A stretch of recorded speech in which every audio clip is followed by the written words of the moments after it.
What's going on, family? Back to Rootstead. What's going on? Hope everybody is doing well tonight. I've got my firearm on tonight. Sitting in this chair is a little bit rough on my waist. I should have adjusted that before I sat down. But I hope everybody's good. Got 7 people on, 12 thumbs up. So obviously we've had some visitors before we got started. So thank you for those. It's kind of weird because we drop off. We always have this high number and then it drops off all of a sudden. Come on. What's going on, sister? What's going on, Miss Fairy Tale Creation? Moon Farm, Deb, how are you? TJ, what's going on, brother? Oh, my hair's got wings. Hope everybody is doing well. Try to adjust this out a little bit. So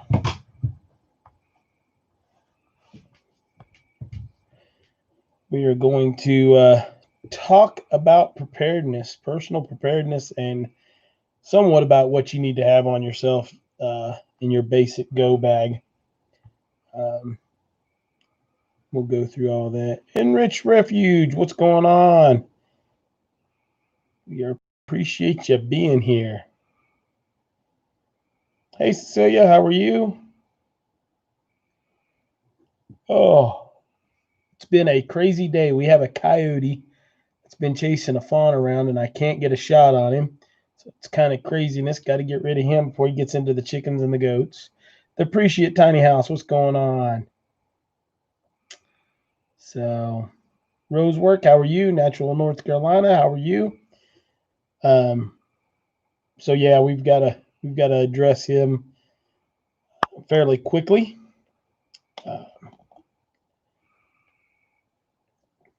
I don't know if you guys can hear it, but I've got the door open and the frogs are croaking away. We went out the other night and Eli was here and we walked through the pond at about 11 o'clock. We saw some big bullfrogs that were that big around. They were amazing.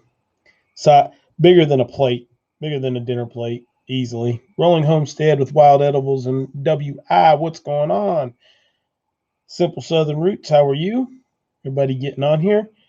We're going to talk about just go bags, prepared bags, and what you should have on your person at all times, not in your bags. Felicia, how are you? Welcome. We're going to read some scripture tonight. We're going to read Mark chapter 1, 9 through 13. Is what we're going to read. Ken just steading, what's going on, neighbor? How are you today? Got to get Ken some chicks over to his house. We got some chickens that we raised up for him. Got to get them to him soon. Then craziness. So wearing the glasses tonight so we could read from the beginning. Mama Z's Texas Kitchen. What's going on? Hey, thanks. Appreciate that. We ended up getting a call from our friend Ashley. And she reminded us we were catfishing. We took ELYN catfishing on Monday night, and we got over there and got everything going and stayed out late. And all of a sudden, got a text message from Ashley, and she said, "Don't forget about farmers market tomorrow. You told me to remind you." Oops, I forgot. So we ended up going over and giving away quite a bit of seeds, and I think we're going to go back Tuesday, and there should be a much larger crowd there then. What do you guys think about me setting up and doing a live from there that's a little more intense? What's going on, Pete's Little Homestead? Would that be something you guys would enjoy? That would be earlier in the morning on Tuesday, probably around that 10 o'clock time period, and just kind of let it run from there. Maybe take the phone, run off the Wi-Fi. But we had quite a few subs come by, so that was kind of funny. Lily, how are you doing? Welcome from Missouri. Bullfrog Swamp Homestead, what's going on? Isabel, how are you? Yes, if it fits on your plate. It's a big frog. Yes, it was. So if that's something you guys think you would like us to do, and ELYN can be part of that, we can we can roll that out on a Tuesday during the day. And see, ELYN wants to do a live, so she's wanting to do one here soon. Sean in Alaska, how are you today? I work, so it wouldn't matter to me, but I'm sure you have lots of folks who would love a daytime live. I'm sure we do too. I agree with you. Doing good. Was wondering where you been. Been right here.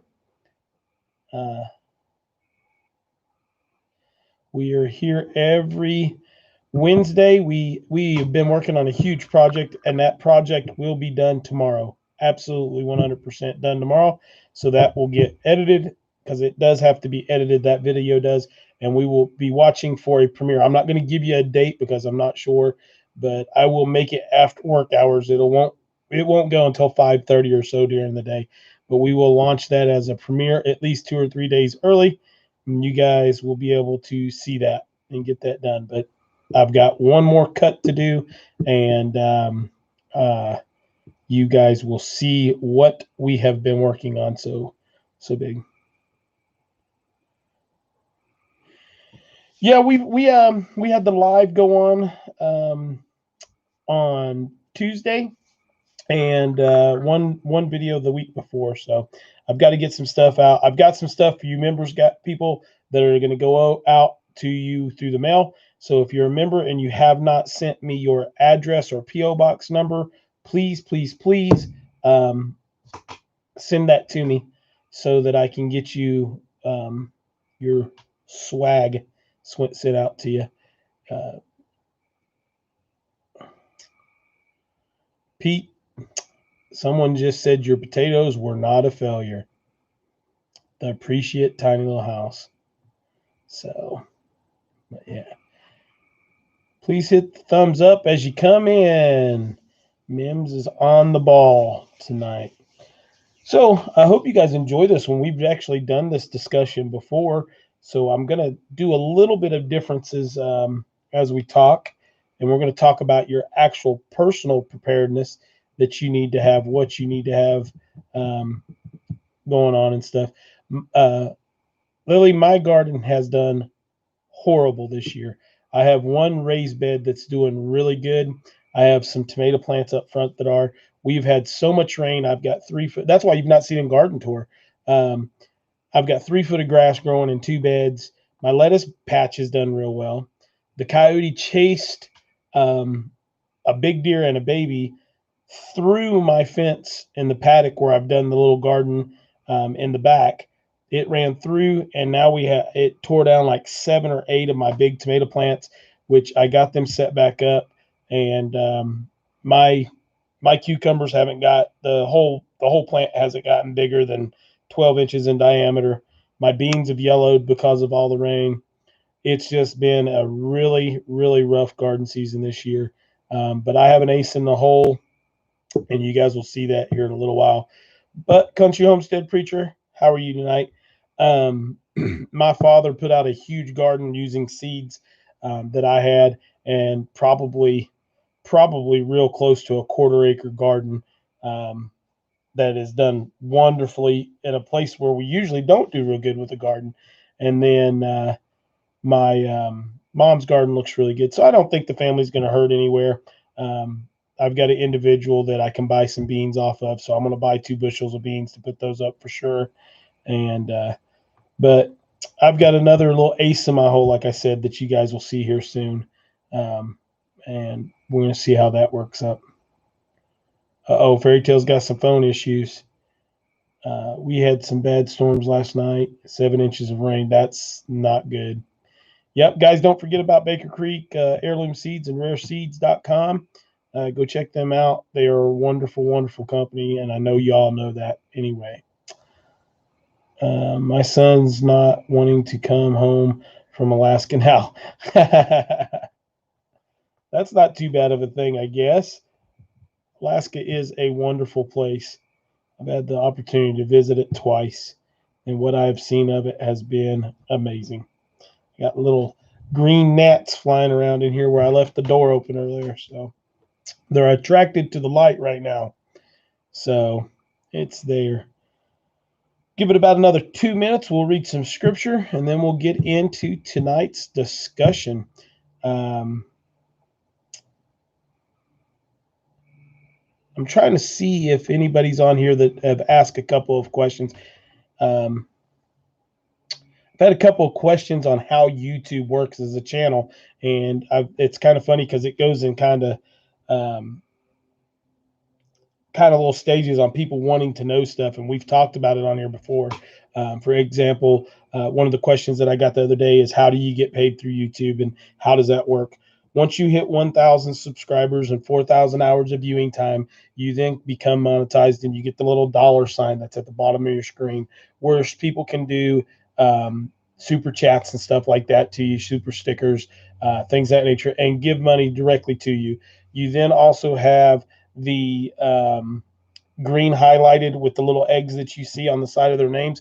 That's a membership program where people can come in, sign up, and we do little extra things, which my members are getting a little bit of the short end of the stick. So if any of you pull out, I understand.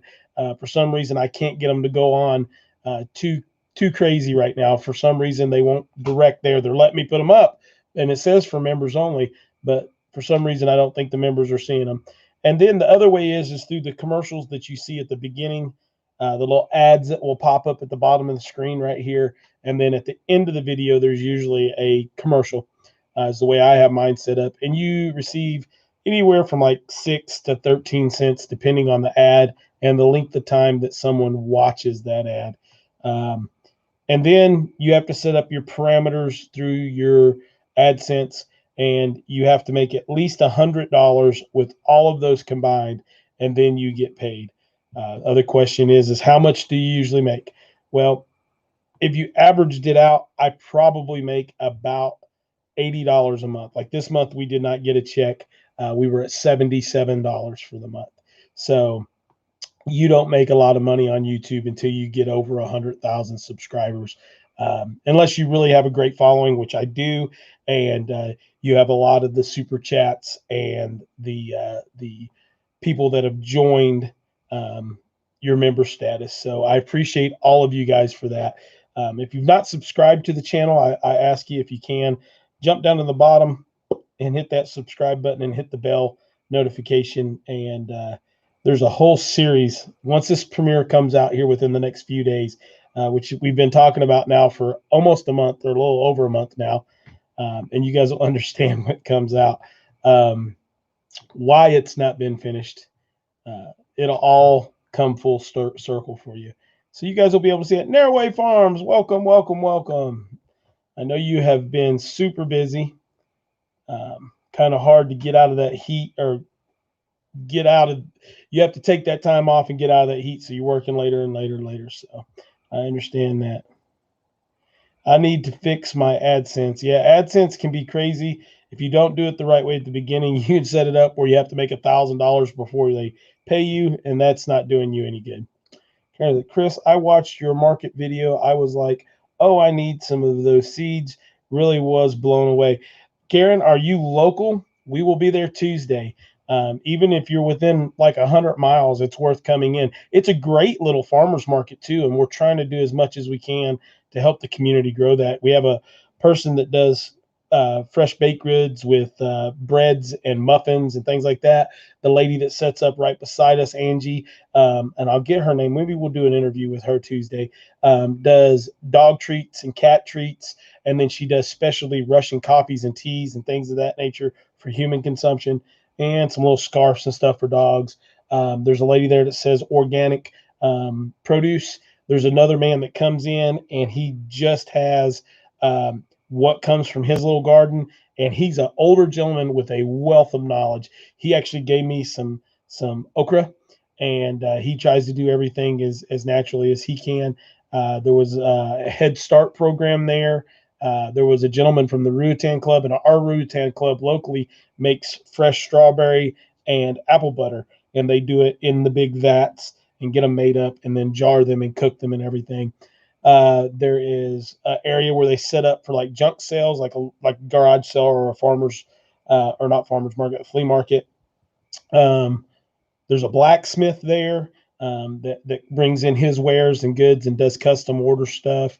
Man, there was all kinds of stuff there. There was probably 10, maybe 15 vendors. If you're somebody in this area, we had good traffic. I would say there was several hundred people throughout the whole day, and it goes from 8 till 1. Probably 700, several hundred people that came in. So it was really good. It was nice to see that happen. Ashley has worked super hard. Her name is Ashley Shelton.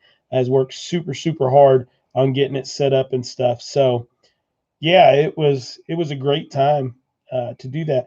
And we have, and I'm going to set it up where I can go do a tour and a video for you guys on that.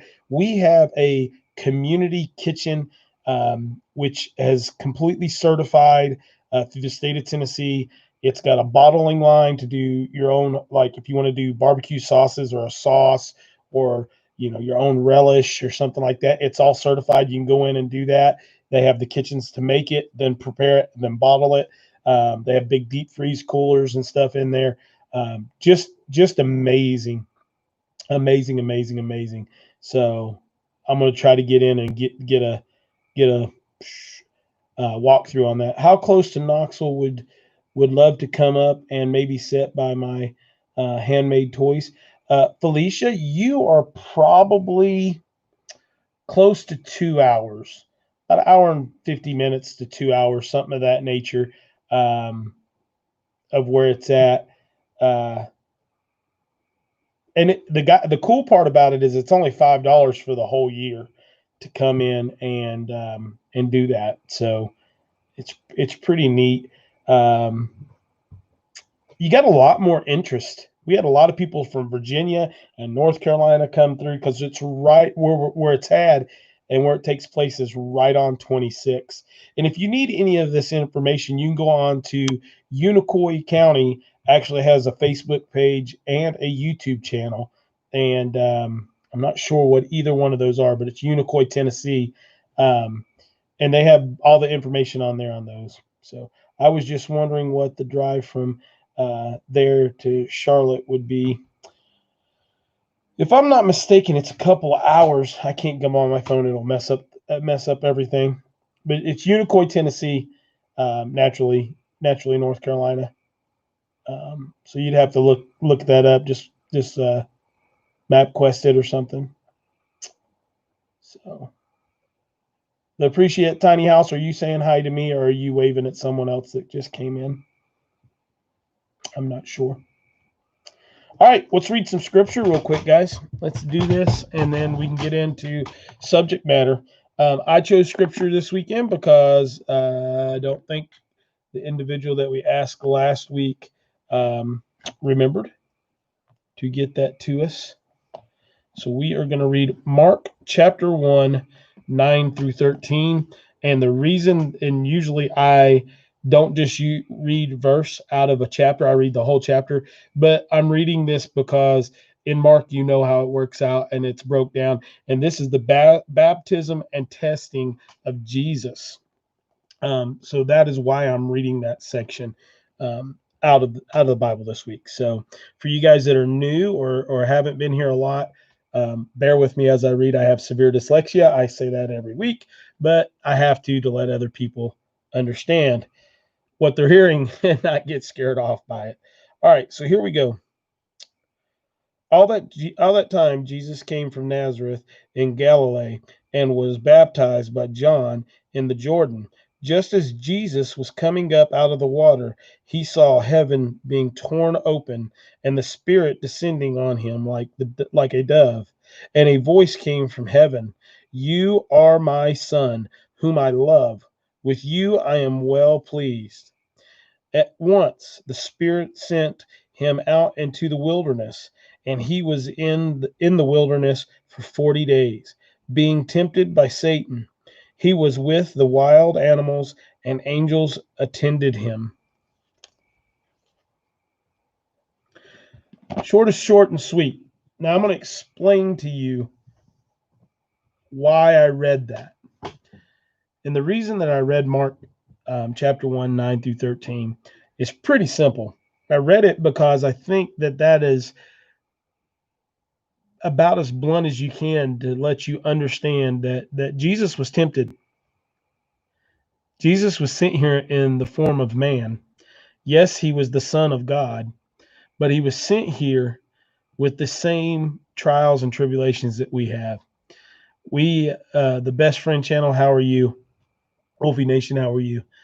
He was sent here, and automatically the heavens opened up, and he was praised by God himself, by his Father, just as each and every one of us are praised. And if you open your ears and you open your heart and you accept Jesus Christ into your life and understand and know that he died on the cross to wash away all of our sins, you know what a sacrifice that they were given. So he was praised. He was there. He was given those praises from his Father, and he was automatically taken to the wilderness, taken to the woods, guys, taken out to Mother Nature, taken back to the land, taken to the Garden of Eden, taken back to what we have been graced with here on earth. I truly believe that we still live in the Garden of Eden. The magic has just been turned off. We were given a job to take care and steward this land. But when he was in the wilderness, it wasn't like everything was great. He was tended by angels, but he was still tempted by Satan. Each and every one of us each day is tempted. Each and every one of us each day has been taken to a point of where we may think that we need to say something or put ourselves out there in a way that we are not um, um, able to respond or address that situation. And sometimes we shouldn't, but other times we should scream from the rooftops. Um, I was I was I'm putting none of those situations right now that I'm choosing to not say something because I feel that God is leading me not to do that. God is telling me loud and clear to stand off on something for right now. I think I will talk about it at some point in time, but I think that there are some workings going on that have been put here to deceive, to lead good people astray, and it is not a good thing. So, but I'm going to keep those to myself for right now, because they're not things that would affect you, but are affecting our community here, and that's fine.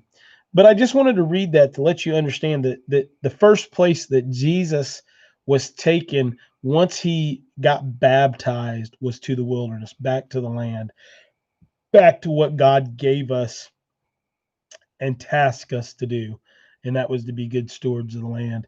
And not only was he tended by angels and taken care of by those that take care of God himself, that are around him, that that he surrounded himself with, but he was also tempted by Satan himself.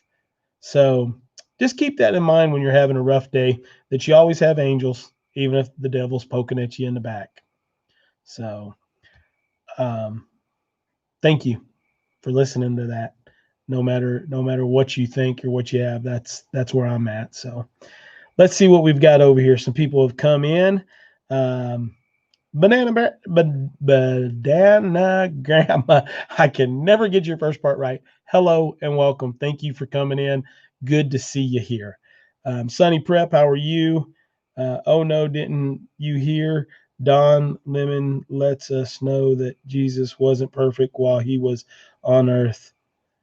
Yeah, he wasn't perfect while he was here. Guys, he was created perfect. And until he was baptized, he did some things. If you read the Bible and you go back and you look at things and you read read the Bible, you'll see that things happen. And I won't say that he wasn't perfect, because he was. He's the only perfect person that was ever on this earth that walked this. Um, and it's one of those things where you have to understand and look and um, see what's going on, um, and study, eat the Word of God, ingest it, absorb it, and then put it forth, spew it forth. Um, Ken Just Steading has helped me kind of learn that and understand where I'm at with that. Guys, I don't know every word in this Bible. I've not read every word in this Bible. I speak from my heart, and what I truly believe that Jesus Christ is leading me to do is what I'm doing. So I see God mysterious ways in almost everything. Thank you for the scripture, brother. You are welcome. And I see God in everything. I see him. I see him there and guiding everything that we are done, and he has a hand in everything, good and bad. I think that God has a hand in the evil stuff that's going on because he's in an eternal fight with Satan. Wind just blew a piece of paper across the room, guys, and scared me to death. Holy smokes. I was ready to draw, get up, and go to work. But he's there because he's in that constant battle. And sometimes he lets those bad things and those fires temper men like myself and other men and women that are on this channel right now. I've been tempered by the bad things that I've been thrown into, and I am here because of those things. I am not perfect. I will never be perfect, but I will strive to be as close to perfect as I can. So God loves you. Just remember that. Jesus loves you. So now let's get into how to protect yourself and how to be prepared for that evil that comes to you. So a couple of things that I want to start out with is is your actual person, man or woman. There are a couple of things that you need to always have on your person. Today's subject matter was given to us by TJ Miller. TJ's on here. He was just on here just a second ago, and he asked to go over bug out bags, which we have another video out. We have another live out actually that we discussed this on, but it's a good time to go over it again. But we're going to discuss on what you need to have on your person and ready to go in your car, in your house, wherever it is. And we're going to go there. So Natural North Carolina hit it there. You need to always have your ID, some form of money, and I think just a $20 bill, guys. If you can have that tucked away in the back of your wallet, you can have that tucked away in your front pocket. A quality pocket knife, the oak nail that we talked about last week, is amazing. Having that in your pocket. And the one thing that I would add to that, the phone to me is yes, it's great for nowadays, but if something really bad happens, the phone isn't going to help you because it takes time for a police officer to get there and other things. The one thing that I would add is knives, keys, ID, some sort of cash. I carry 2 ounces of silver in my pocket, a silver dollar and a 1 ounce silver bar. The other thing that I would add to that is a lighter. I would carry a lighter in my pocket. And I also carry 2 knives. And here's the why. I'm going to explain this to you. And I'm going to stand up and show you why here in a second. And I'll use something else. But and actually, I have my secondary knife off of me right now because I've been hunting for this coyote all day, and I have a different sidearm on today. But for me, I carry a knife in each pocket, or a knife on my hip, a fixed blade knife, and a knife in my pocket. And I carry one in my offside pocket. And I'm going to kind of show and demonstrate to you where we're at on the whole situation, and we'll go ahead and do that now. So I'm going to stand up and back up, so it shouldn't be too much of an issue. So right now I'm just in a t-shirt, a pair of Columbia hiking pants, and I've got my firearm on my side that's there. So I've got that there. So what I'm saying is, usually I have a fixed blade knife here on this side, and I carry my pocket knife, my oak nail, in this pocket along with my keys. Hey, baby lamb, thank you. I saw your truck at the gas station with your YouTube account on the back and figured I'd subscribe. Your content is actually useful and informative. Cheers, man. God bless. Thank you, baby lamb. Appreciate you. And I love the logo too. That is awesome. I hope you get something from where we're at right now. So we'll keep going. But like I said, I have a different firearm. You guys know from past, I carry a small North American arm. Whoop. as I reach in with these pants. North American Arms 22 Magnum that I carry in my pocket. So I don't always have a full size sidearm on my body. I do tonight. So anyway, so I don't have that fixed blade, but I carry one here and one here. And the reason for that is simple, and I can demonstrate it for you really quick. All right. So if I have this knife on my strong arm side, so it's in this pocket, right? And I'm in a car wreck, I get into a fight, I'm hurt, I'm shot, whatever. This arm is disabled, right? It's a pain to get in here, and then I'm probably still not getting in here. You can undo your belt and stuff, but in the middle of a fight, or you're stuck in a car trying to cut your seat belt, or you're doing something like that, you're not able to do that. But if my knife is in this pocket and this arm goes down, I can reach in. I can actually operate my knife. I can cut my seat belt. I can cut my seat belt, and I can extract myself. I can also defend myself. I'm on my weak side. I can defend myself with my knife. I can do what I need to do, if it be fight with it or cut something or whatever. This arm is disabled. I still have the ability to do that. So, I may not be able to do here. If I need to get to this, I can get to this. I can take my pants off. I can do whatever I need to do. But I like to carry two different knives. One on my strong side, your left or right, whatever your dominant side is, if you've not got a firearm. But I do like to have two cutting edges on me at all times, and each side, if it be on your hip, on your belt, or in your pocket. So remember that. That's something that's there. A lot of people will carry a small blade in their wallet and things of that nature.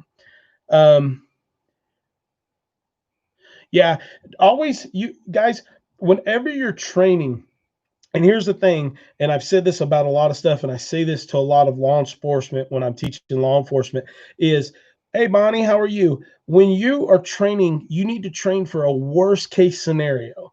And the worst case scenario in a law enforcement situation is coming up against somebody that is as trained as well as you are, or better trained than you are, and better armed than you are. So if I train my hardest for that, that makes everything else easier to handle. So if I broke my arm and I'm training for that, if it's cutting a tomato plant, even, if I've got my knife in my pocket, I can still do that. Or you're in a car wreck and you're in the middle of the nowhere and you've got to survive for a couple of days, and you've only got your pocket knife and what gear you carry with you, which we're going to get to in a little bit. You got to go through. TJ Miller, the one who we're discussing this information with for tonight, who suggested this subject tonight, he just ordered 3 of the Oaknail knives. He actually called me and had some issues with the spelling, and then I couldn't get back to him in time. And then he figured it out and got some. So the Oaknail guys, I suggest that. Use that and have it there. Cookie Splitter, how are you? Welcome in here, and hope you have a good time and enjoy the content that we are doing. By the way, we're going to take a short little segment break right here. If you guys saw the thumbnail for this video with me pointing at ELYN, she thought that was amazing. She loved that. Once I explained to her what we were doing too, she even got into it more. And the bag that I'm going to show you tonight is actually ELYN's go bag. And I'm going to show you what we have in there. And there's some stuff in here that's beyond where we're at. You got it, my friend. Curious, do you also carry on your calf? No, Karen, I don't. I don't carry on my calf. And here's the reason why. If I'm in that situation, 9 times out of 10, it's going to be hard for me to get to that position. And it also will throw your back out a lot. And when you start getting up in age like me, I don't need anything else to throw my back out or get me to not feeling good. So I find it very easy to carry in either pocket. And that would be my answer to that question. And I'm keep looking because I'm looking at the bag over here on the table. We're going to break this down. What I suggest for you to have, we're going to talk about this in a couple of different. Ken Just Stedding, thank you very much. And You know what? I know where that $20 is coming from with the boom. Uh, thank you. Thank you very much. Um, Ken and I are aging at the same rate. I think we both are beat up from all the journeys that we have taken and the fires that the good Lord has put us into. You're still younger. Yes, we are, Rose, but when you use these for a living and you make the choice to sacrifice your body to protect this country and to protect the ones you love, it's a good pain. I mean, I hate it sometimes, but I wouldn't trade it for anything. And this is, and I know Ken as well is the same way. We have chosen to give up some of our middle-aged issue or middle age. What's the word I'm looking? Vitality. There we go. Middle age vitality to age a little bit quicker for the betterment of this country and for each and every one of you as well as our children. And it was our it was our pleasure and privilege to do so. So when you say thank you and I say you're welcome, but thank you, I truly mean it because it's a blessing to me to have been able to serve this wonderful country of ours. I had some people. I'm gonna take, and we'll get back into this. I'm sorry, but I had some people that sent me a couple of messages, and were beating me up a little bit. And I don't think they listened to everything that was said. They had buffers come on and blinders come on to some things I've said here lately. Um, I'm not a cop hater. I'm far from it. I love law enforcement. I'm retired law enforcement. I hate bad cops. I hate you. If you're a bad cop, you don't need to be here. And what I say and what I have said numerous times over the last couple of months is if you will get rid of the unions and you will let good cops work, they will get rid of bad cops 100% of the time. 100% of the time, good cops will get rid of bad cops. So that's where I'm coming from. So please, people, don't think that I hate anybody. So and they didn't come off at me bad, and I'm addressing it because I want them to understand that I love law enforcement. I love military. I'm both, and you know, it's just there's some police officers that have little man syndrome, and there's other police officers gotten police work so that they couldn't get arrested as easy, so they can continue on their criminal activity. Um, and that's just it. That's the way it works. So let's get back to our subject tonight. Sorry, guys. So the first thing we're going to talk about, I'm going to go out of this in different. If you guys want to look it up, you can go over to Dave Canterbury, over to his site, look him up on his webpage and stuff. He has tons of videos out from when he first started this. He has a thing called the 10 C's. And I love Dave Canterbury's 10 C's. And that's what we're going to go over tonight are the 10 C's, the 10 things that you should carry in a survival situation, and they should be in your bug out bag, and then you can add to that. So the 10 C's, the first one we've already went over, that's a cutting device, and you should have that on your person. You should also have another sense in here in your bag. Hardneck Farms, welcome. You're never late. You're right on time, actually.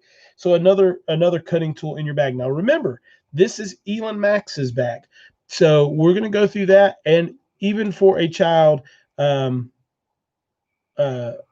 there, yeah, the knives TJ said they've gone up a little bit. They're $15 a knife. You could find them for $8 to $10 at one time, but everything this line of questioning has gone up. For all of you gardeners, they sell a complete gardening set of the oak nail knives. They've got a gardening, a hook bill for cutting and pruning. They've got a regular one, a small pocket saw, which are awesome. And they're just, it's well worth it. It's like $49 and you get like 5 different blades. So if you want it, get it, and then add those knives and the little saw into your bag. So we've already talked about number 1. So if you're writing these down as you go, is a cutting tool, a good knife. Okay. The second, a single wall metal or steel canteen. You do not want these to have a seam in them. They need to be a solid single wall metal canteen. This one is a survival bottle by Adventure Medical Kits. And right there they are. We are not sponsored by them, but I absolutely love their kits. This one has little survival tips all over it. They are not going to last long, but it gives you something that you could read over in a bad situation. If you got it full of water, you're getting some time. You read them. You might, one of these little hints on here may save your life. The reason you want a single wall, not a double wall or an insulated stainless steel water bottle or cup. It doesn't necessarily have to have the lid. I prefer the water bottles with the lid. They carry much easier. Use a D-ring. Just hook them to your backpack. And, you know, they just clip to the top, and it makes it much easier to carry and haul your gear. I'll leave that on there, actually. But the reason that you want a single wall is that you use this to boil your water and purify your water. And if you're using a double wall, they will crack or explode on you. Under pressure, you do not want one. This one has a plastic lid, but it does not have a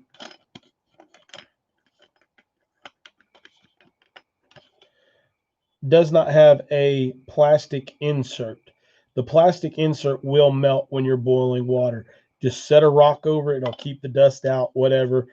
There. And then remember that you either need to make you a little bell out of a piece of coat hanger, or you need to have a glove or a towel at all times to pick this up and move it off the fire to cool down once you're using it. So that's number 2, is a metal container, a metal cup, or a metal water bottle, something that you can boil and purify water in, as well as cook in too at times. Number 3 is a carrying device or a bag. This is a snug pack. This is a waist bag, but it also stores away, and it has, let me hook it back up. Hold on. I unhooked it to get the another part out. It has just a little carry handle, but then it also has this waist bag that you can put around your waist or carry strapped over your shoulder. And then it also has your molly clips on the back that you can put this onto a bigger backpack. So in the case of this being ELYN's bag, if it was a situation where we were out together, I could put this in certain situations on my bag and carry that weight for her. So that's your number 3, is a quality carry bag. Hey, there you go. Mims has got it. Dave Canterbury's 10 C's. So there it is if you want to go over and see that.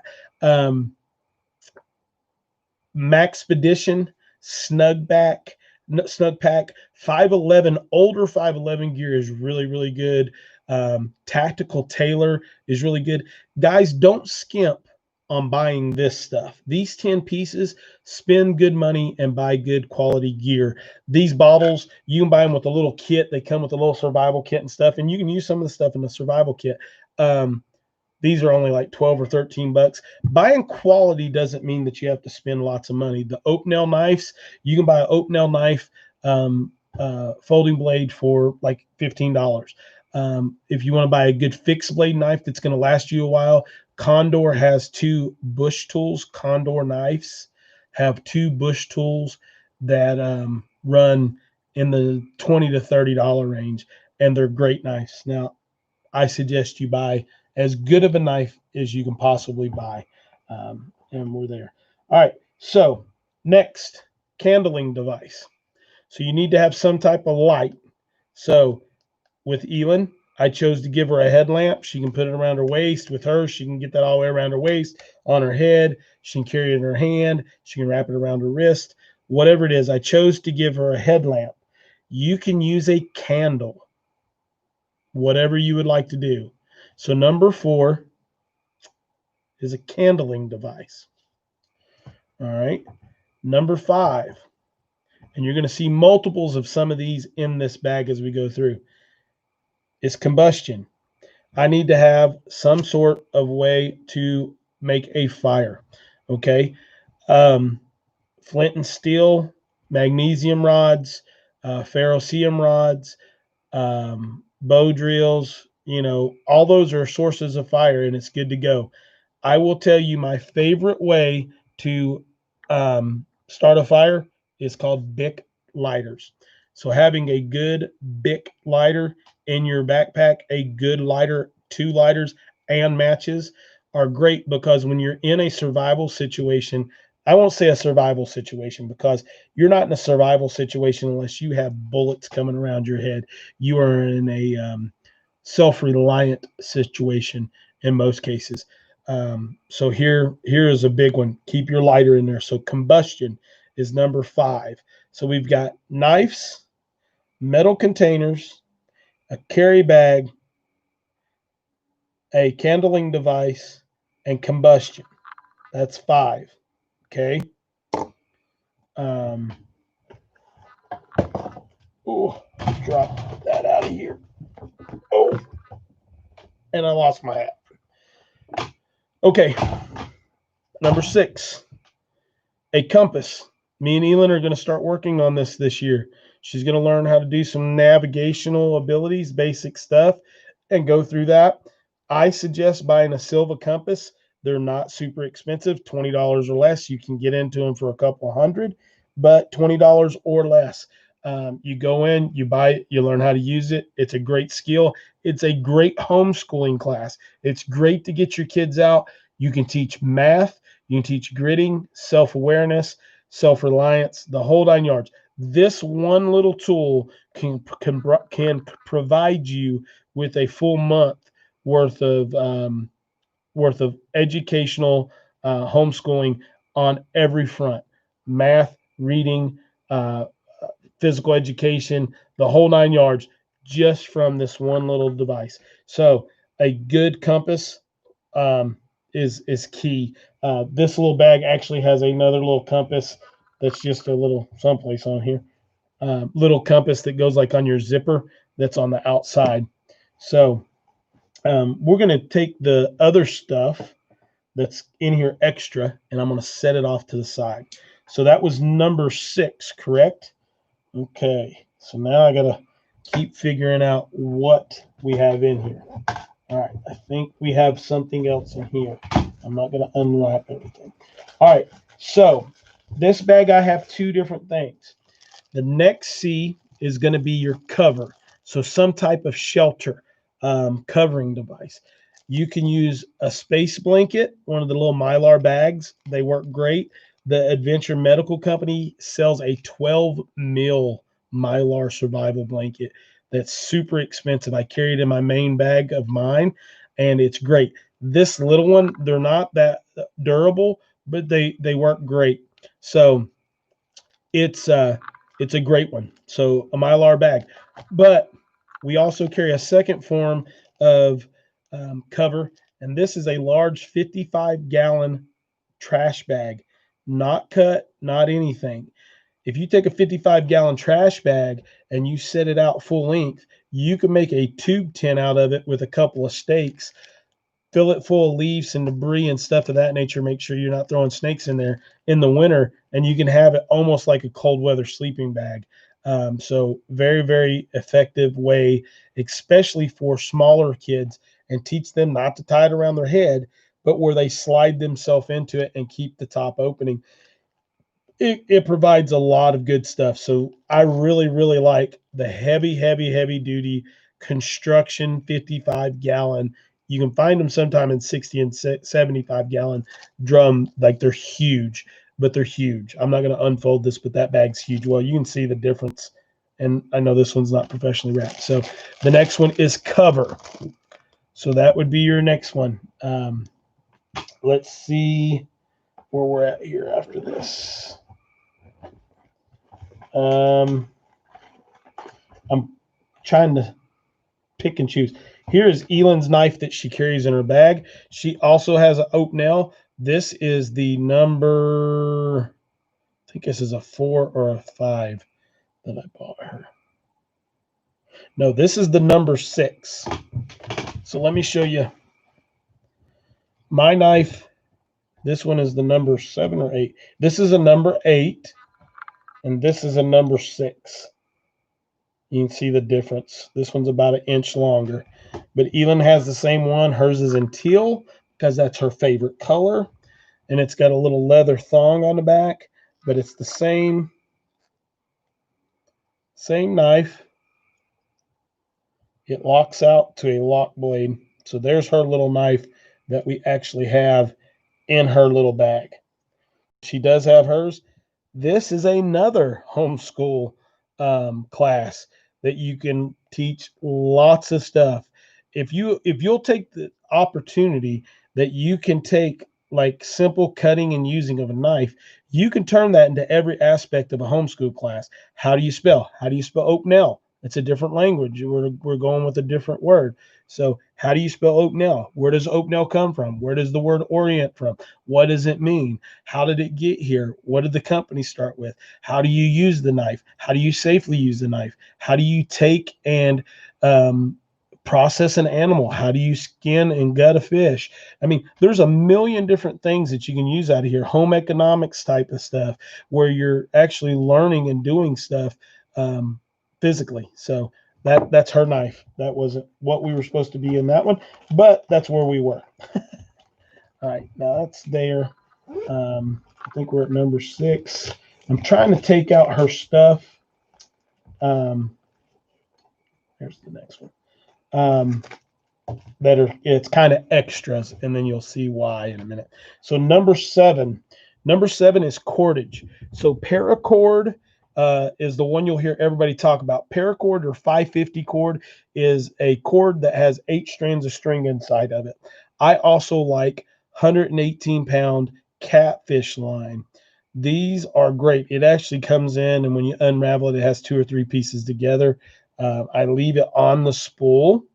You never really want to cut your rope. You want at least 100 feet of cordage. Okay. Now, with that, you can cut it in 25-foot lengths, 4 25-foot lengths. That's as short as you want to go. If you need to tie something, leave the extra hanging. You can untie it later.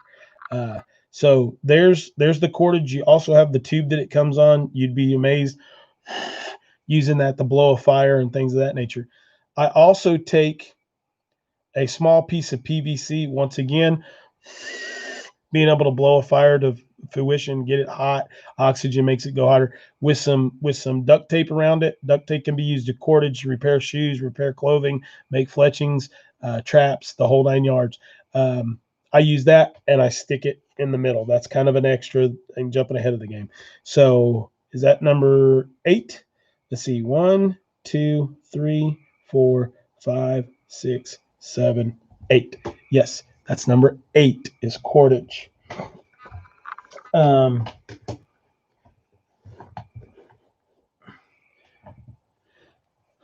Number 9, cloth, cotton is going to be your next one. You want this to be cotton. This is a shamag.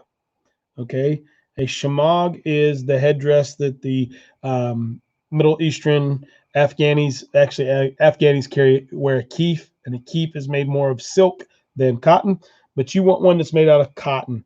The reason for this, you can also carry 2-foot bandanas.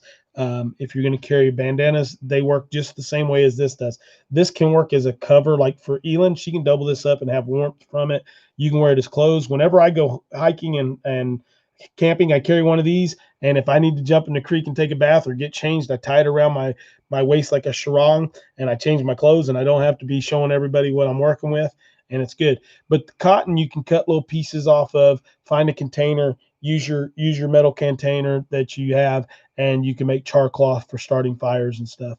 But you want a cotton cloth, at least 2-foot by 2-foot bandanas, 2 of them, or one large shamag 100% cotton. You can use them for water filtration, slings. There's over 1 million uses for a shamag or a bandana. You look them up, shamags. I think there's a couple people that have come up with almost 1 million uses for that. So that's number 9. Number 10, I do not know if I have that in here because I think I robbed her. I did rob her. I did rob her, and she does have one, but I'm trying to look and make sure I didn't stick it someplace else. I did. I took it out of here and I need to replace it. But number 10 is a multi-tool. And that's the only one that's not a C or a combination tool. Um, your combination tool, you can use it or a sail needle. Interchange the two. I prefer the combination. Hey, Jessica Trout, how are you? If I've missed anybody else coming in, Duncan 1900, Andrea Cole, how are you? That have come in. Sorry, I'm trying to talk. JC's Oregon Homestead, hugs back to you. But a combination tool, but a good one. A Leatherman or an actual multi-tool. SOG makes a really good one as well. So using those and having that there is also another great tool to have in your bag. So that's the 10 pieces of gear, guys, that I suggest that you have in your bags. Now, I'm going to show you the extra stuff that I've put into ELYN's bag.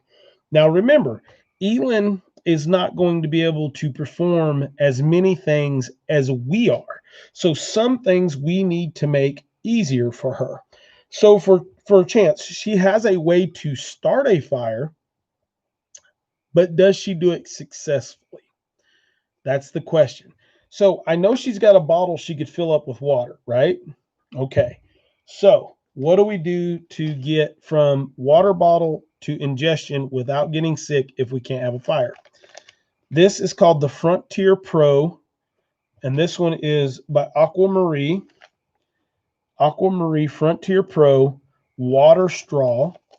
This thing will hook up on top of a 2-liter bottle down to a 16-ounce Pepsi bottle or water bottle. And it comes like this. The top simply comes off. You bite on the straw and you suck out of it if it's hooked to the bottle. If you have a bottle like this where it won't hook to it, you slide this on. It's not hard. You stick it in the water, you stick it straight in the creek, and you drink from it, guys.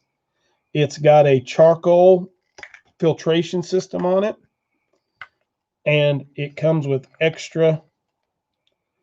It's the charcoal's up in there, and then they have these little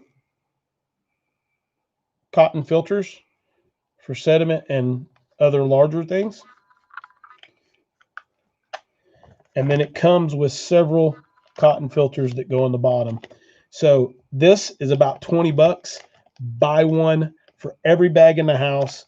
Buy one to leave in the kitchen junk drawer, the whole 9 yards. Aquamarine water filtration system, water straw. They are great for small. Hey, Joe, how are you doing? They are great to have around, especially when you're learning. If you don't know how to get the fire started and stuff right off the back, it's a great thing. And even when you can, maybe you have a situation you can't start a fire. Maybe it's a downpour, but I can still ingest water. You got to, we're going to step back. You got to remember the rule of threes, guys, whenever you're talking about any type of prepping. And the rule of threes is you can live for 3 minutes without oxygen before you start having brain damage.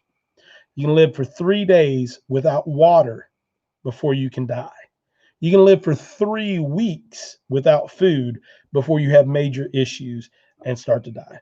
So what's most important? Air and water. So the food you can wait on a while. Yes, it's crazy.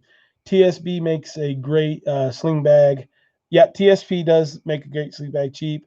You can get it on eBay. I use mine a lot. Just my 2 cents. Yeah, TSB is one that I've looked at before too. So that is there. Now, if you want one that's going to filter, this will do about 150 gallons of water. If you're on a nice clear moving creek where you're not drinking stagnant water, this will last for 400 or 500 gallons of water. I've actually sat down with the guys that developed this straw. So very good. They way underrate its performance. But if you want a bigger one that'll do up to 1 million gallons of water, the Sawyer water filtration, I carry it in my big bag. Water filtration system. It comes with like a camel pack bag. It comes with a big bulky filter that's about this big. That's an inline filter. But you fill the bag up, you squeeze it through the filter, and it goes into your bag, into your bottles or whatever. And it's awesome. So check that one out too. That Sawyer water filtration systems, and it's I think it's 1 million gallons of water. Okay, so I also, in her bag, she carries a handful of granola bars. 1, 2, 3, 4, 5. So in her bag, that's an automatic 2 or 3 days worth of food for her to chew on and needs to and get going on that. If she has to make it go, and she's there. 3 weeks, I would have some serious issues before 3 weeks. I think I can't even fast without passing out in my kitchen. In 2 days, you'd be very surprised on how far you would make it, Carol. Carol has a great topic, Chris. I learned something new. Love learning new things. Duct tape, PVC. Interested in the cord. Thumbs up. Karen, go. You can pick up the catfish line. It's like 300 feet on that thing. You can get them in 100-foot rolls too for like $7. So, and you can buy big spools of it too, but don't do that. You don't need that much. Okay, so what else? So she has another, what I call, foraging bag. So this is just one of those little bags, guys, that you can roll up into itself, and it's just a little bag. She's learning enough as homeschool, and part of what we're doing for our homeschool program is to identify wild edibles and medicinal plants. So ELYN knows that plantain and old man's beard, or usnea, is great for injuries and wounds, and she knows that you add a little water to it and mush it up and put it on something. She knows that you can eat plantain. She knows that you can eat dandelion. She knows that you can eat different wild onions and stuff that are growing, and she knows them enough to where she can identify those things. So there is a source for her to be able to gather food just by simply carrying a small little bag that fits in one of the side pockets of her main bag. So she can throw that on and she can go and forage food or have it over her shoulder or whatever. The other thing that me and ELYN are working on, we talked about it when we first came on tonight, is Monday we went fishing. ELYN can already cast a fishing pole by herself. She hooked 4 fish and reeled them in successfully for herself. So now she has the granola bars for fast food, and then we have a source for her to fish. So in this little box, she ain't afraid to catch grasshoppers and worms and things like that. So in this box, she has treble hooks. She has fishing leader lines, so she doesn't have to tie knots that already have little leaders and stuff. So she's already set up. She has some fake worms in case she can't find them. She has some sinkers, but and smaller stuff. She also, in this box, if I can get that in there. She also, in this box, has another small little knife, a little blade. This one has scissors on it. So actually, there is a little combo tool in there, but she has that. So now she has that. There's a little float in here. And I'm going to have to rework that whole box to get it to close back up because for some reason I got things slid out. She has 2, and this is another one that I suggest that you guys go out and find. 2 yo-yo fishing, yo-yo automatic fish reels. So these are little fishing reels, and like you see, they're only like $5. You can take them and tie them to a stick or something. You pull them out, throw them in the creek, and they automatically set the hook for you when you're doing. It's got little instructions on the back and how to do everything. So you don't have to hand fish. You can sit these up, go off and do something else, and these will be fishing for you while you set up your shelter or whatever else you need to do. Just a couple little water filtration tablets by Aquamarine. Also, these are your iodine and water filtration together. So they're just tablets. You need to learn how to use these because you will make yourself sick if you don't. People, don't be scared to practice with your go bag. It's no good if you can't use it. Absolutely, Bullfrog Swamp Homestead. And you need to make sure that your wife and children or your husband and children know what to do. No soaking in the Rainbow 505. Hey, good to see you. Jeremiah B. Farm and Homestead. What's going on? You're not late. You're right on time. We'll do an overview at the end. One of the other things that we're going to get into fairly soon, and it's something she wants to do. I don't know if I'll get her to eat it after we're done, but hopefully she will, because usually when we take something's life, she will try it. But I also have a frog gig, and these are little frog gigs. This is a Smith and Wesson. It's a kit. It had like 8 frog gigs in it and fish gigs. So with that, I mean, small animals, fish, frogs, whatever. We're going to start working on that here within the next year for her to be able to do that. And then the last but not least is just a little eating utensil. You know, it's hard for a kid to learn how to do that stuff. So she's got a little fork and a little spoon. This is a Light My Fire, just a little spoon. I carry one of these in my bag. Just it's a comfort.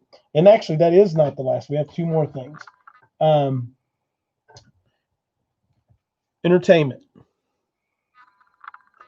Simple little assortment of colored pencils and a pencil sharpener. You can do a lot more with these than just entertainment. You can also use these for fishing and things of that nature too. If you sliver off a piece of this color and put it onto a hook, it can work as a piece of attractant for bait as well. So lots of different issues. You could use these. We could break that down and make it into a whole class there. And actually, there's 2 more after that. A small bottle of hand sanitizer. She can clean her hands. It doesn't take but a drop to clean her little hands. So there's that. But it also, if you push a little bit of that on the fire and hit it with the lighter, it's alcohol. It's going to help you with a fire starter, even if your tinder's a little wet. So that's just a little bitty tiny bottle. For her, she could probably wash her hands in it, 20 times, or maybe more than that. But it also could light her, 15 or 20 fires if she needed to. And then the last thing is she carries 1 50-round box of Stinger CCI ammunition. ELYN has a little single shot 22 that she's learning to use and stuff. And, if we're in a situation where we have that, she at least has 50 rounds to provide herself with food and to protect herself. So she does have that. So, guys, there's an overlook of the backpack. There are a couple little things that are on here. She also has some salmon eggs and trout bait in here as well for fishing.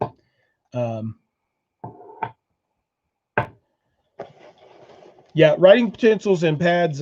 Bullfrog Swamp Homestead is a big one that Dave does, journaling throughout your whole thing. I have also put hair bow ties in each of these. There's a couple of them around it. There's that other little compass on the actual bag.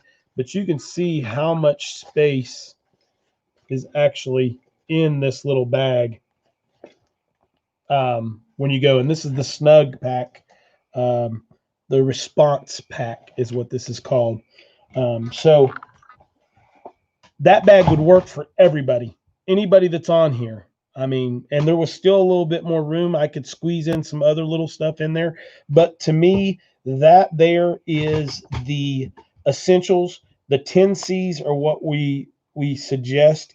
If you're a bushcrafter, I think Bullfrog Swamp Homestead, Bushcrafts, if you're a bushcrafter and you really want to go at it hard and try to do it as primitive as you can do that. The things that you want to make sure that you absolutely have, you can break it down, that kit down to 5.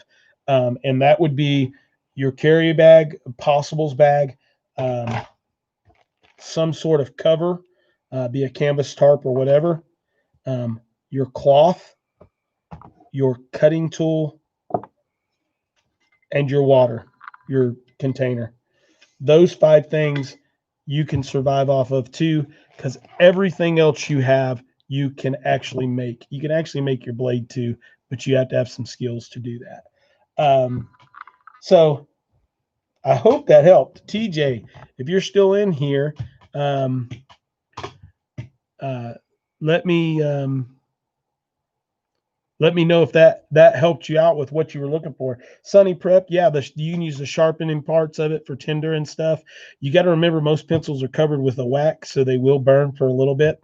Um, you know, man, look at all these little bugs that have gotten onto my lap, guys. Look at this.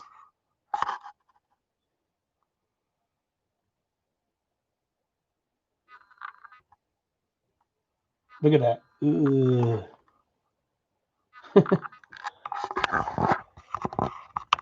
room's been taken over by little green aliens. It's because I got the door open a little bit.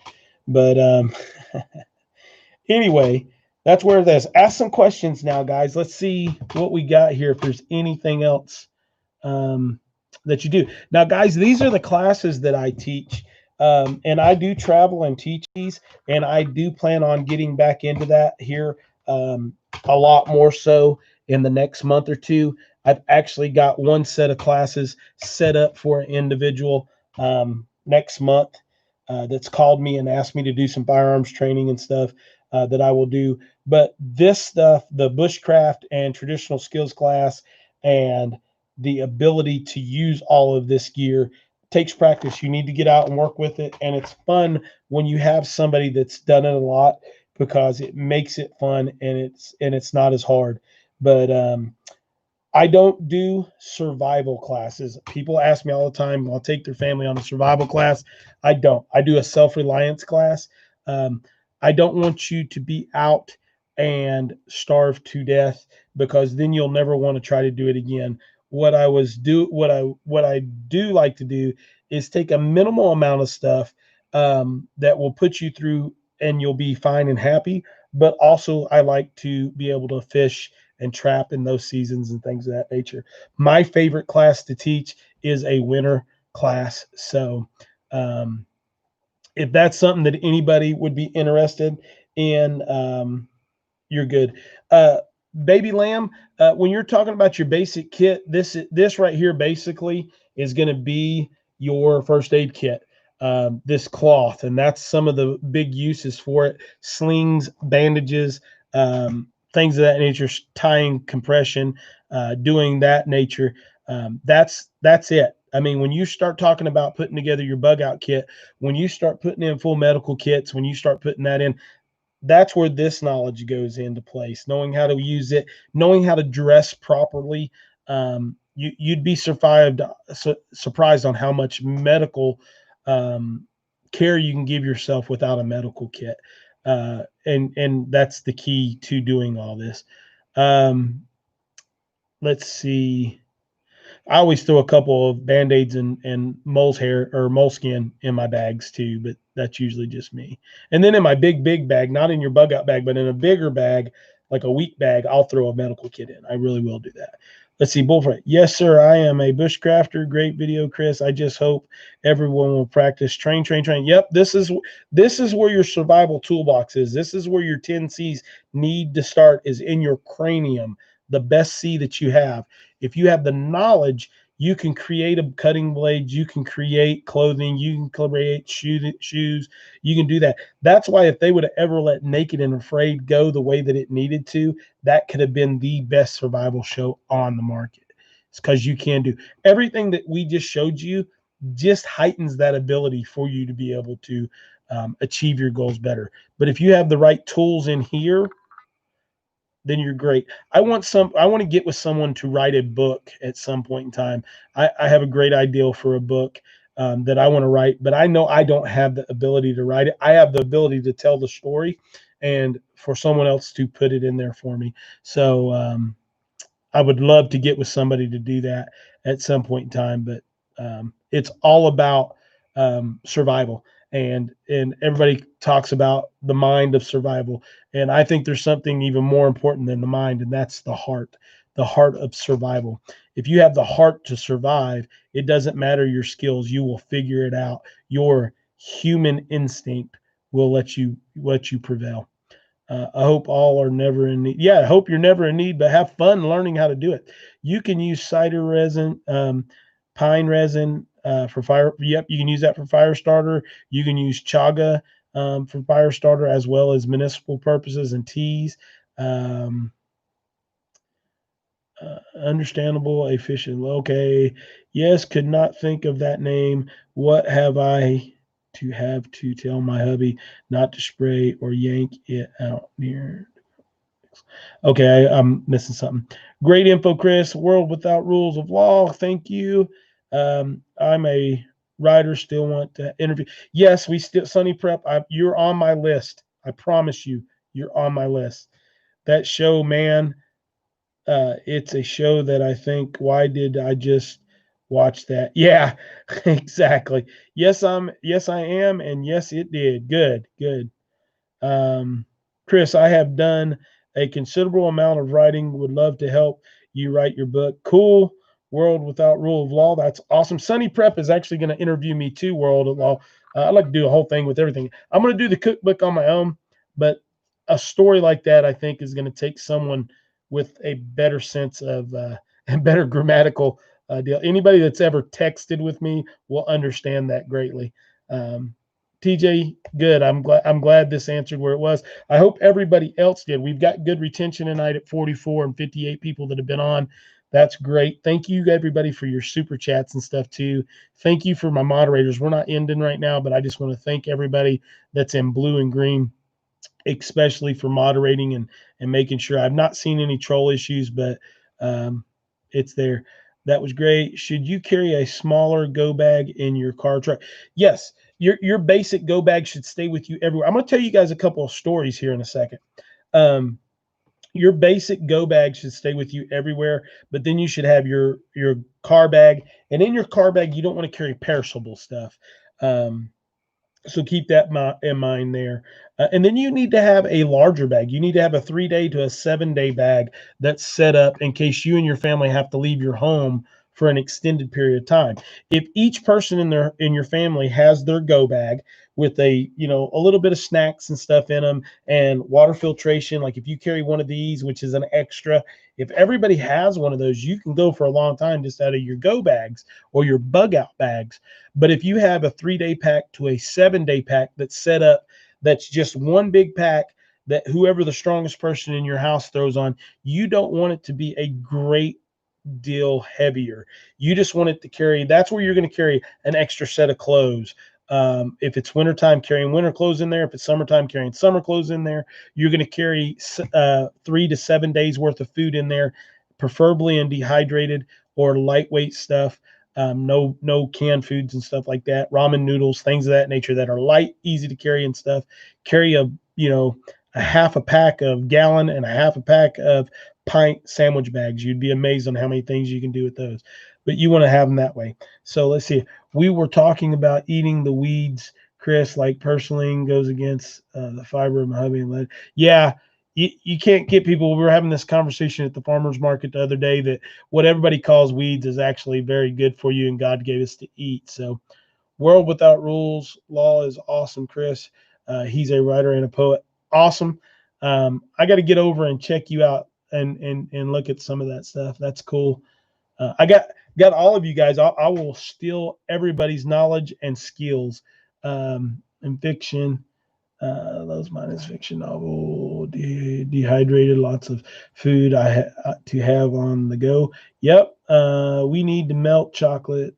Okay, I'm reading another conversation. I made my husband and a go bag. I made it for his car, but he keeps it in the closet. Hope he needs it on the road. Absolutely. Trolls will not come in as they know that Anna is locked and loaded. She's got her big hammer out. Chris thinks about covering internet fraud schemes against the elderly. Think about cover. Well, I mean, that's stuff we can talk about. I think next week we need to go back to the homesteading thing.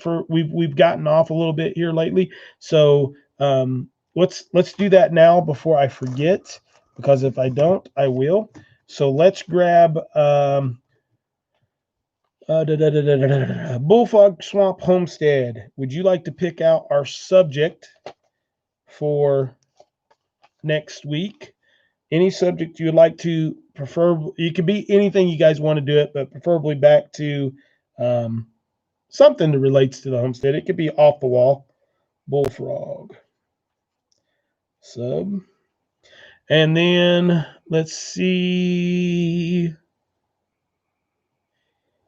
A seed for your thought. Would you like to give a scripture for next week? And you can send that to me in email if you want to. If you don't want to, you don't have to do that. Your thought.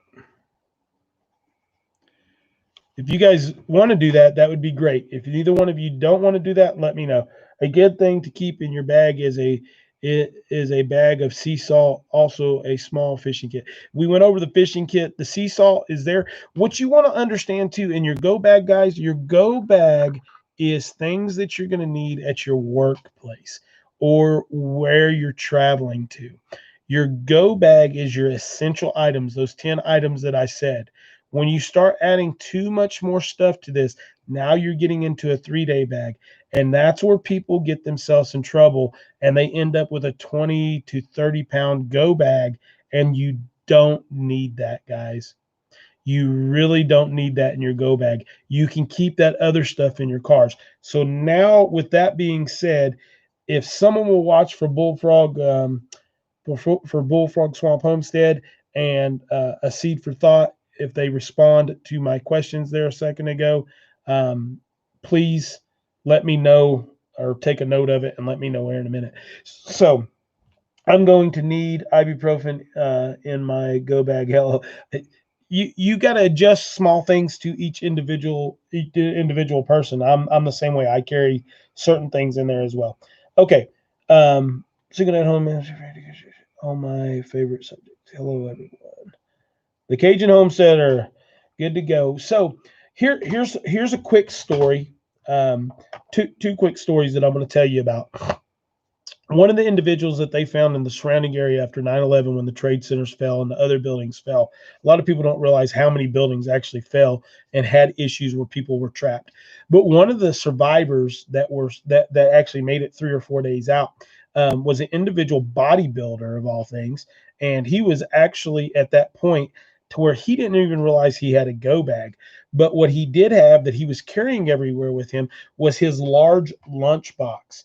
And in that large lunchbox, he had he was down to where he was cutting weight and he's trying to get his body to thin out. So he had bottles of water, he had baby food, he had a knife, he had some fruit, he had some things of that nature in this bag. So he was, when it came down around his workspace and he was trapped in this area. So he essentially had his go bag that he could have at work. It was just a knife for cutting his fruit up. But he had a knife, so he was there, and he was one of the long-term survivors after that situation. Another one was an individual that actually kept a go bag in his office, and it was his office bag, and he had that stuff in, and he had to bring it in piece by piece and just stage it in the bottom of one of his shelves. So it was a situation where, you can have a letter opener in your office in most cases if you're working in an office space. So you have to think about ways to get around certain things to have certain things available to you. Oh man, you would put me on the spot. LO, food preservation, canning meat, because I just got a all American pressure canner. We can do it, Bullfrog Swamp Homestead. Food preservation.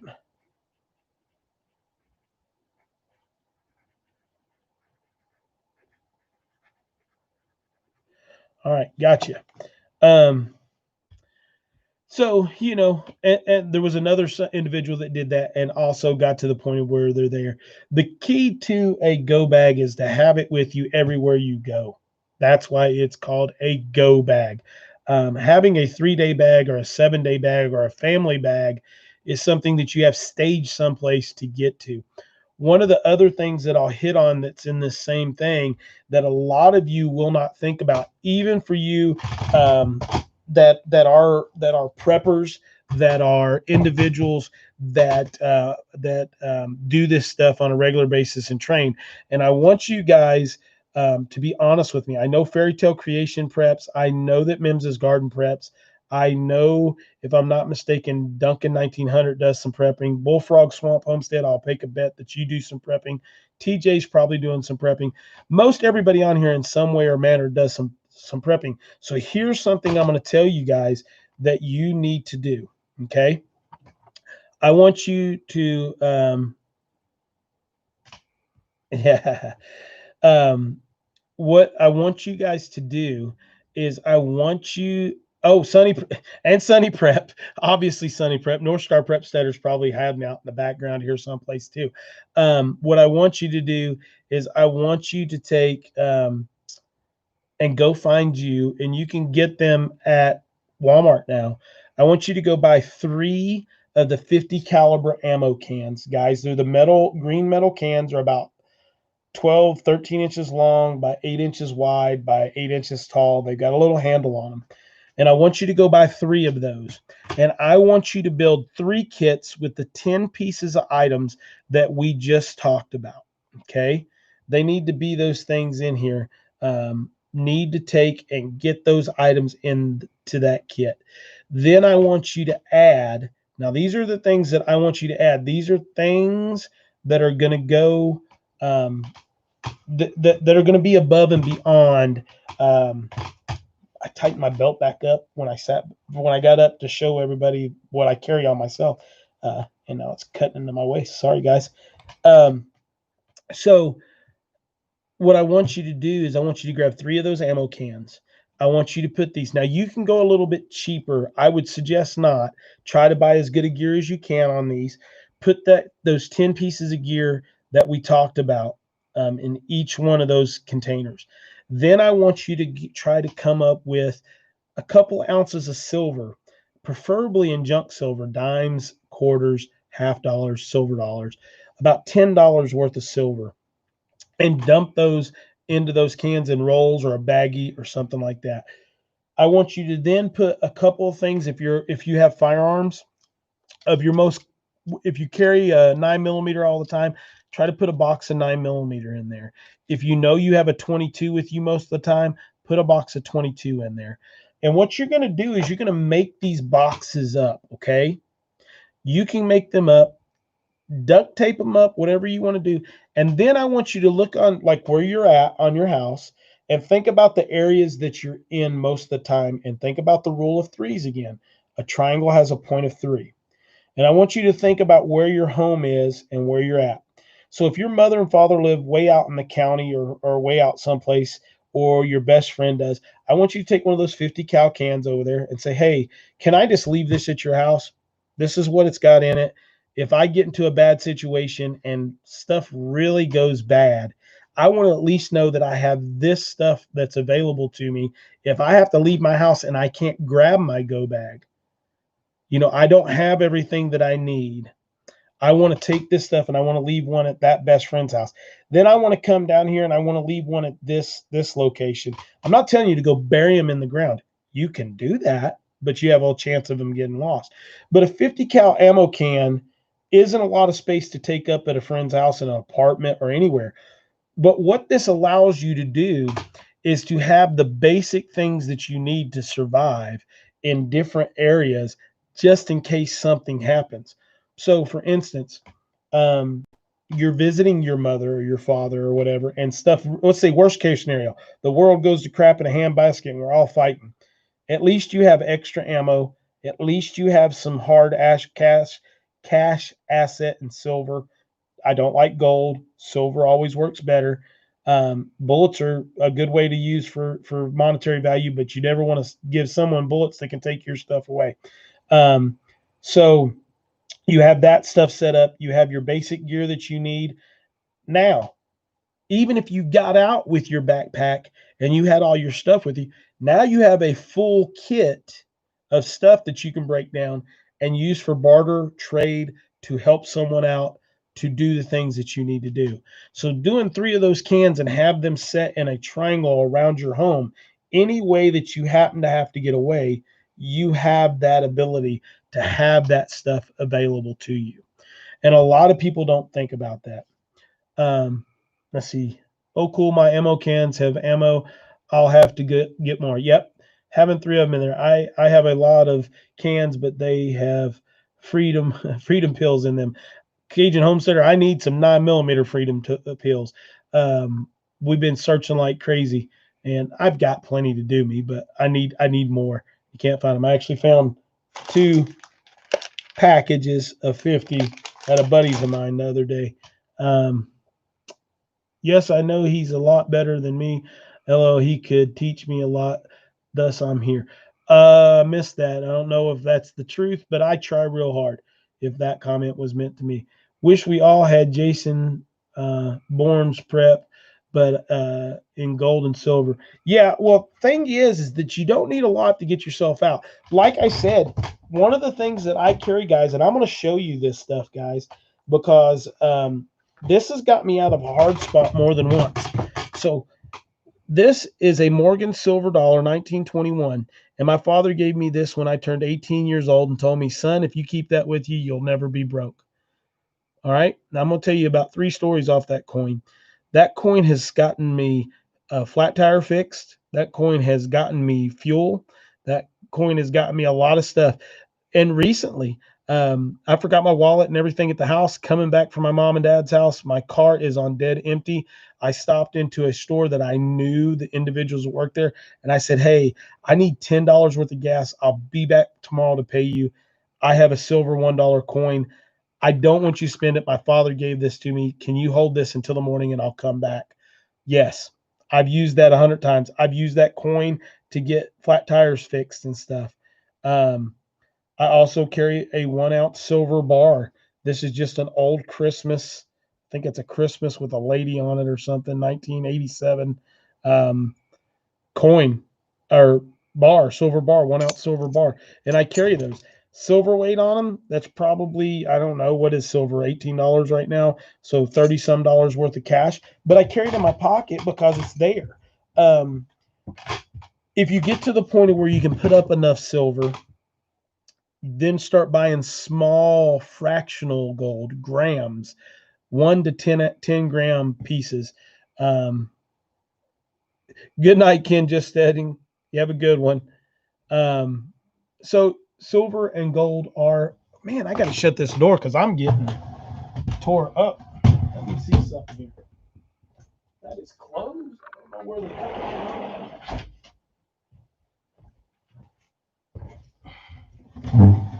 I don't know what's got all these.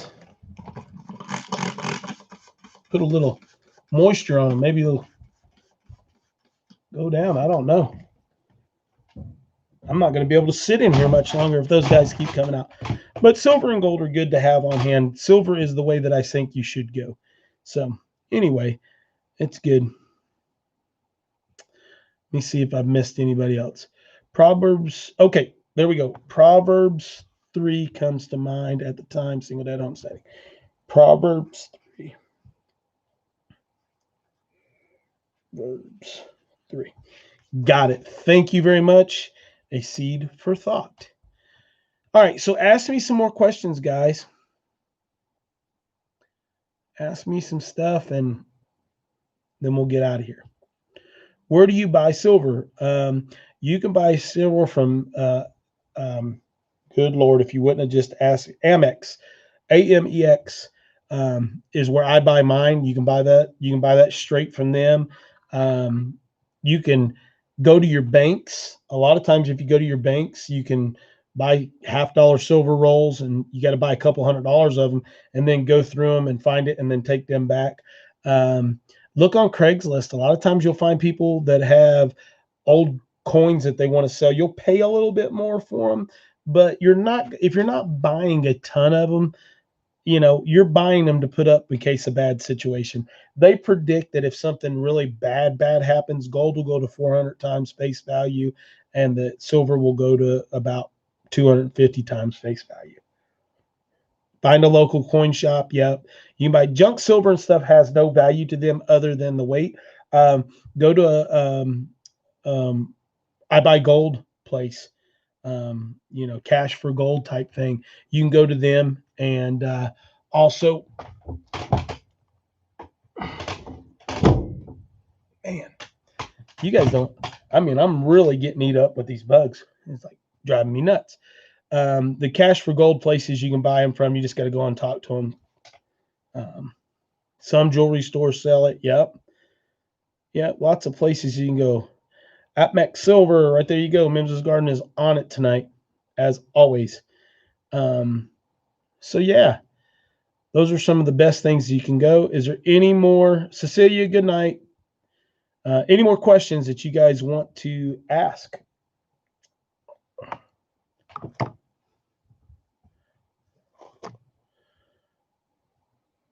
I'm gonna have to get off here just so I don't get eaten up and 900 bugs up my nose tonight. Might have to go get some bug spray. Man, those things are bad.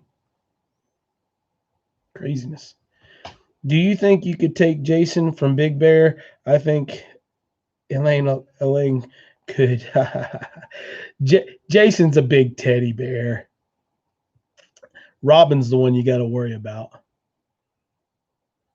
Yeah, coffee's a good one to put up in bulk to have stuff over. What you're talking about though is stuff that you can have on hand in other places. And this is and Carol, I'm not picking on you, so don't take it that way. This is where a lot of people get carried away with prepping.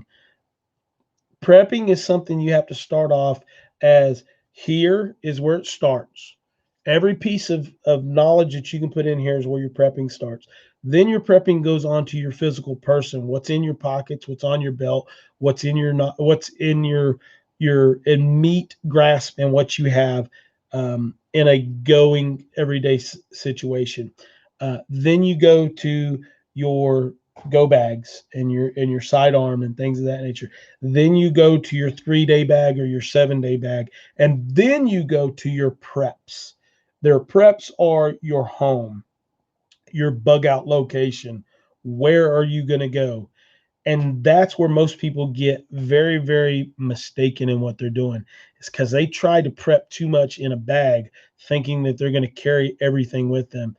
And I'm telling you right now, I couldn't do a 40-pound bag right now carrying it with me. Thank you for all the info. It was so good and good to see you again. God bless. God bless you too, Lily. Um, Preps get you through until self-reliance gets up to speed. Absolutely, Sunny Prep. I have a package for ELYN when I get to make it to the post office. Thank you, Duncan. I appreciate that. Um, I know times are tough for everybody, so everything you guys are doing for us and just watching the videos and stuff are amazing. So we appreciate that a lot. Um, that was not picking on me. That was a good word. Okay. Well, I mean, it was coming. My response was coming from your question or comment. What you prep at your house is going to be totally different. When I'm prepping here at the house, some of the things that I prep for trade are clear liquor, vodka, and things of that nature. Everclear, things that are pure liquor. Vodka is my go-to because it's a drink and it also can be used for medical purposes. Good night, the Appreciate Tiny House. I thank you very much for being here. And I do coffee is another big one. Coffee and tobacco. I don't smoke. I hate smoking. My number one pet peeve for anybody. So listen, ladies, if you're interested, if you smoke, I can be your best friend, but could never be with you. I would literally puke on you if I ever had to kiss you. And that sounds horrible, but it's the truth. It's honest. Cannot stand smoke. So sorry. Let's see. I just had a question. What's your favorite self-defense round in a handgun? Handgun. No, my Bullfrog Swamp Homestead. My favorite self-defense round is the 357 SIG. It has the knockdown power of the 45 and the velocity and the range of the 9mm, and the recoil is not as forceful as the 40. 40, there are a couple of Ruger 40 revolvers that are amazing and they do a great job. But for me personally, the 357 SIG is the best round ever created, in my opinion. And I like a 9mm. If you carry the right rounds in it, they're great. And everybody calls them spray and pray firearms, but you got 17 rounds, and if you know how to use it, it's very effective. Hidden within myself, I need to start stocking up on stuff now. That stuff is getting back in stock before it disappears again. Absolutely. Just do it in moderation. Don't go crazy. Good night. Good night. Good night, Anna. If I missed you on that. ELYN is the granddaughter I'll never have. I like spoiling the homestead kiddos. Thank you, Brenda. I don't prep for bugging out because I could take my mom and won't leave without her.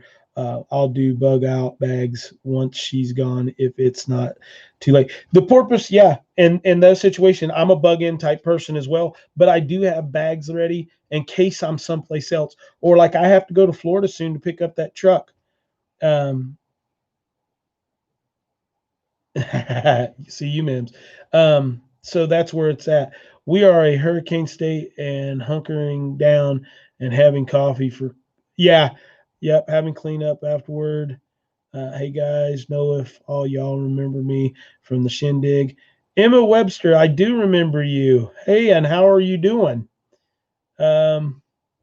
Chris, what size shirt you wear? I wear an extra large or a 2X, just depending on it. 2X is always smarter. So cool if you have a shirt. That's awesome. I love shirts, guys. I feel the same way about a man that chews tobacco. Oh yeah. Ugh. Long time no see, Chris. JCB Farm and Garden. What's going down? You are having an issue finding jars.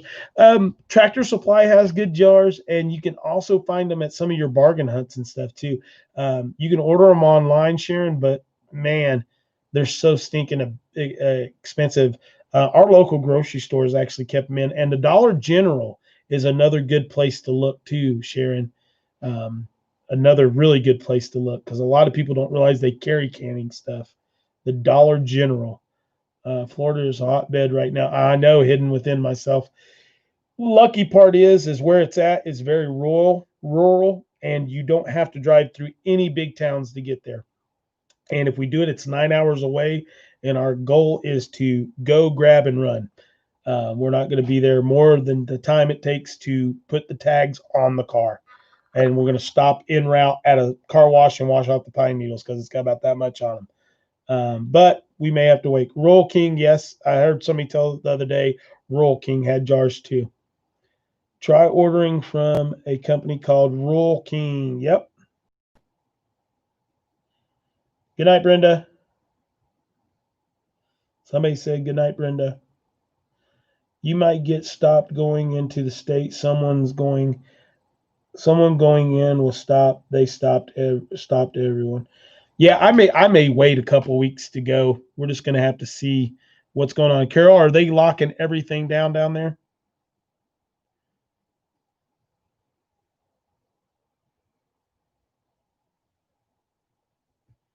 Yeah, that's not a good thing at all for sending the kids down or back to school. I'm telling you, this is a great time to change our whole educational system and allow a parent to stay home. Um, it's just it's a situation where we could open up so much online schooling and we can be able to monitor it as parents and help get that done. And then and I think one of the biggest reasons is because then there would be a way to track everything they're doing wrong. They didn't deny them going in, just asking what you're doing. Yeah, pick up a car. World Without Rule, Chris, for 9mm, try Target Sport USA online orders over $99 free shipping. I'll try that. Target Sport. Target Sport.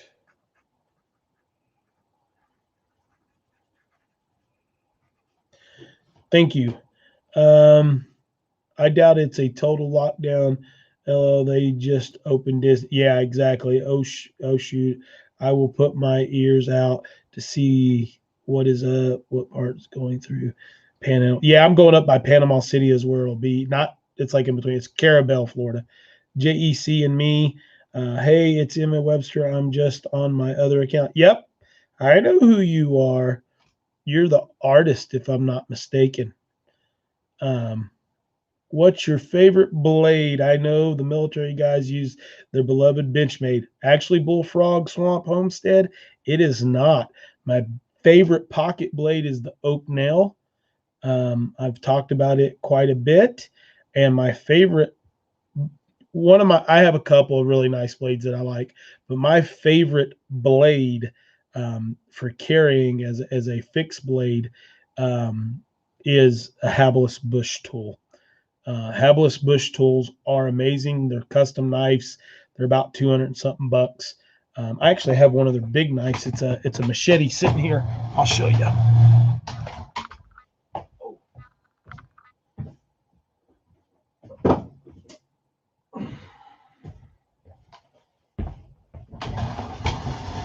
You'll enjoy this Bullfrog Swamp Homestead. This is a Habelis Bush tool. That's the jungle tool. And it's kind of funny. I judge a knife, even on a tool that I work with, and this knife's been through a lot. If I can peel an apple with it, I can still peel an apple with this knife. Even if this was the only blade I have, I can cut, I can chew. I mean, that's a 13-inch blade. But this is more of, it's called a jungle tool for a reason. I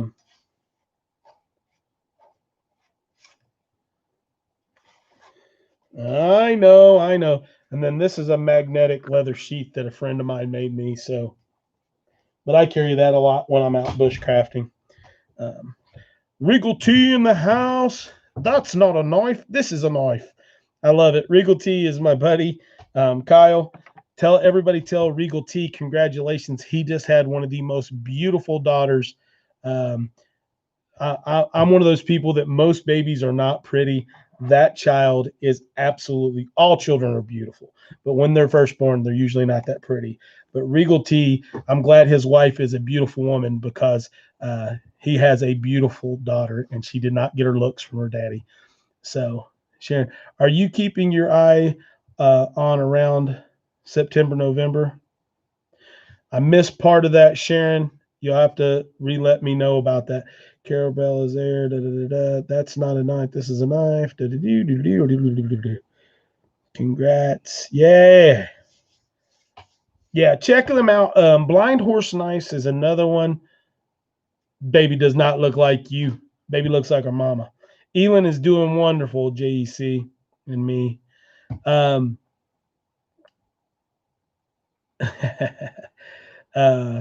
Blind Horse Knives is another one that I really, really enjoy. Dixie Counter FPV, very nice video, my friend. Thumbs up from Germany. Thank you. Appreciate it. We're going to do some more bushcrafting videos as soon as it starts to cool down, guys, because I think that's something that most homesteaders would enjoy because we enjoy being outside and we can kind of jump off and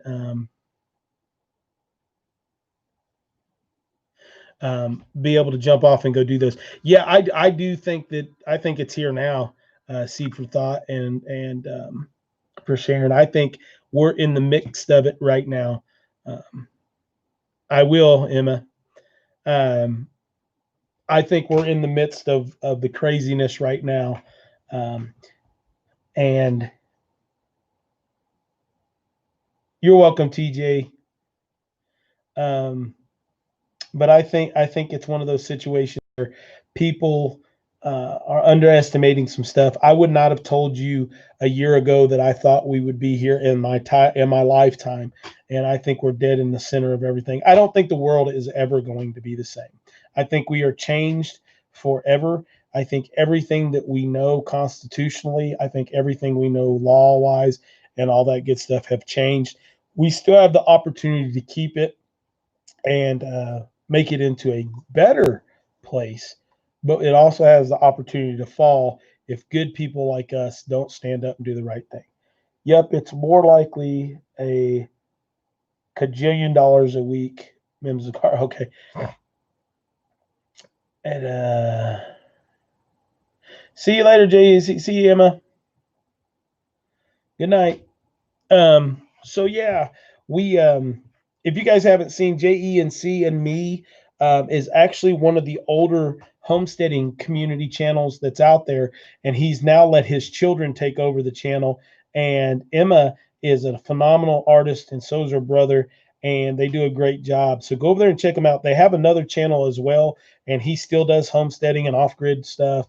But they have, if you look at some of their older videos, are amazing. Their newer videos are too, but it's kind of different. All it takes for evil to prevail is for good men to do nothing. Absolutely Regal T type. Absolutely, you are correct. I think homesteaders, bushcraft, and prepping are all birds of the same feather. They are. A lot of times you get people to get mad and do stuff. Emma, do you not draw on the channel? JE and CME? One of you guys draw on the channel, if I'm not mistaken.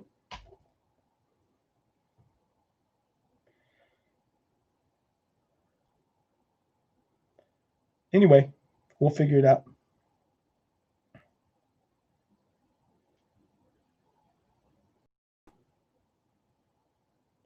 Your sister Jessie. See, I knew that's what I was relating to in that JENC is all of you guys are talented in multiple different ways, but I knew that one of you guys had taken over most of the channel with your art. Am I not correct on that? Alana Hilber, how are you? You're fine. We're just finishing up talking about go bags and prepping, and people are asking questions right now, and we're talking to Miss Emma from JEC and me, and it's good to go. Times are changing and will keep forever changing. Let's make the best of it and homestead more. Absolutely, JCB Farm and Garden. That is what we're trying to do. Chris, look up those cows with the large 7 and the small 7 on their face, born on the Jewish Shama in 2014 will scare you a bit into thinking you need to prep way more. There's a lot of things that are showing up that are crazy. Emma, thank you. You can come on here and talk with us anytime about whatever you want to do. ELYN is doing gymnastics now, by the way. She is having a fun time doing that. So, all right. So, looks like our subject matter next week is going to be on food preservation, which we've done a little bit of in the past. We'll talk about that. And